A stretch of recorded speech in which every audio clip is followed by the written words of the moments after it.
Welcome friends, मेरे channel AK music में आपका स्वागत है।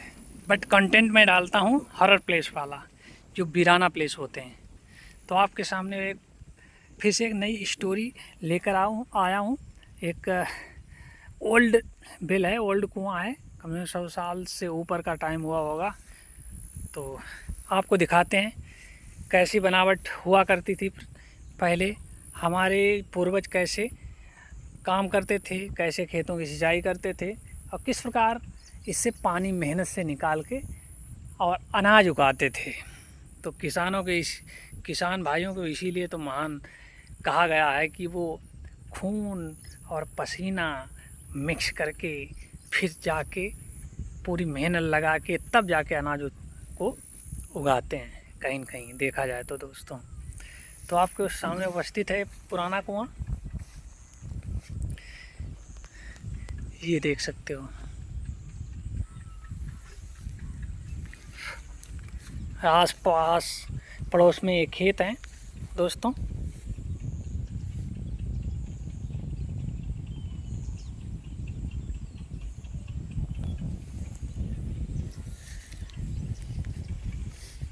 ये दृश्य ऐसा है, इसका अंदर का नज़ारा भी आपको दिखाएंगे। पहले इसकी बनावट दिखा दें आपको।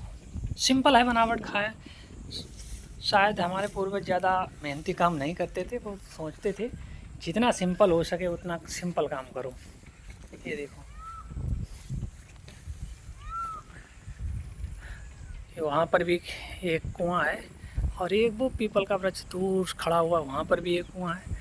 तो यहाँ पर कुएं से सिंचाई हुआ करती थी। हमारे जो आज़ाद दे हम लोग नहीं हुए थे, हमारे पूर्वज, अंग्रेज़ों की गुलामी चल रही थी हिंदुस्तान में। जब अंग्रेज़ हमारे ऊपर कब्जा कर रखे थे, तब से ये कारोबार यहाँ पे चलता था सिंचाई का। और ऐसा नहीं है कि सभी के पास एक एक कुआं हुआ करता। तो जो समृद्ध थे, जिनके पास पैसा था वही कुआं बनवाते थे, जिनको जमींदार हम लोग बोलते थे। जो जमींदारी व्यवस्था उन्होंने अंग्रेज़ों ने स्टार्ट की थी टैक्स वसूलने के लिए गांव लेवल से। तो उसका जो जमींदार होता था, जो टैक्स वसूल करता था, वो उसके पास ज़्यादा रेवेन्यू होता था, पैसा होता था, वही बनाता था ये कुएँ। और उससे आम जनता को भी राहत मिलती थी। आम लोग भी उससे, जो जनरल लोग थे जो कुआं वगैरह बना नहीं पाते थे, वो भी उसी से सिंचाई किया करते थे। ऐसा सिस्टम था दोस्तों। ऐसी व्यवस्था हमारे 1947 के भारत में थी। अब तो खैर ऐसा कोई देश बचा नहीं जो आज़ाद ना हुआ हो। तिब्बत और उसको ताइवान को छोड़ के, क्योंकि वो चाइना की टेरिटरी हैं, तो उनको आज़ाद हम लोग बोल नहीं सकते। बाकी ऑलमोस्ट जितने 200 प्लस राष्ट्र हैं दोस्तों, 200 से ज़्यादा देश हैं, सभी के सभी देश स्वतंत्र हैं। अपनी जो स्वतंत्रता है उसको बनाए रखे हुए हैं। अब किसी पे भी ब्रिटेन का कब्जा नहीं है, लेकिन चाइना ने एक आध देश को कब्जा रखा है अभी तक।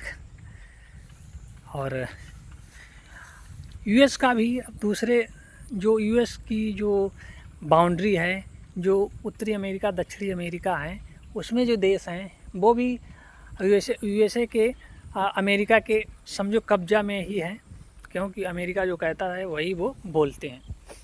तो कहीं ना कहीं यूएस का और इधर चाइना का थोड़ा एग्रेसिव रवैया रहा है देशों को कैप्चर करने का, वो अब भी जारी है। और हम भारतीय लोग ज़्यादा कैप्चर करने में ज़्यादा विश्वास नहीं करते, कि जितना है उतने में खुश हो जाते हैं। तो दिखा दें आपको, ये तो कहानी थी हमारे जो देश की, जो 1947 की जो आज़ादी से पहले की, तब जाके व्यवस्था बनाई होगी हमारे पूर्वजों ने। इससे जल निकाल, अब तो खैर पानी आने से निकाला नहीं जाता। अब मशीनों से पानी खींचते हैं हम लोग, पंपिंग सेट से खींचते हैं, इंजन से खींचते हैं और मोटर से खींचते हैं। और अब जो व्यवस्था है वो अलग है। और जो पुरानी व्यवस्थाएं थीं वो आपको दिखा रहा हूँ। ये ऐसी थी पुरानी व्यवस्थाएं, और मजबूत भी थे कुएं बनाए हुए, ऐसे बनाया करते थे हमारे पूर्वज थे। तो अंदर तो अब पानी बहुत दिनों से भरा हुआ है तो ब्लैक हो गया है। तो कहीं न कहीं ये है, आम का वृक्ष भी खड़ा हुआ है यहाँ पे। और इस समय खेती धान की फसल चल रही है दोस्तों। तो किसान भाई अपनी धान की फसल में निराई गुड़ाई कर रहे हैं, कुछ अभी लगा भी रहे हैं, तो चलता है सिस्टम। तो ये थी कहानी हमारे पुराने जो कुएँ वगैरह थे जिनसे सिंचाई किया करते थे हमारे किसान भाई। ये देख सकते हो खेत हैं, ये सारे के सारे खेत इसी कुएँ से सिंचा जाया करते होंगे। लेकिन अब तो व्यवस्था बदल चुकी है दोस्तों, अब काफ़ी परिवर्तन हो गया और जीवन भी जितना आसान होता जा रहा है उतनी आदमी की जो औसतन आयु है वो कम होती जा रही है। पहले जो एज थी वो ज़्यादा थी क्योंकि खाने पीने का सिस्टम अलग था, दवाओं का इतना उपयोग होता नहीं था, तो उस वजह से आदमी कम से कम 100 साल प्लस चला जाता था। लेकिन अब तो 60-70 में हो तो जाता है।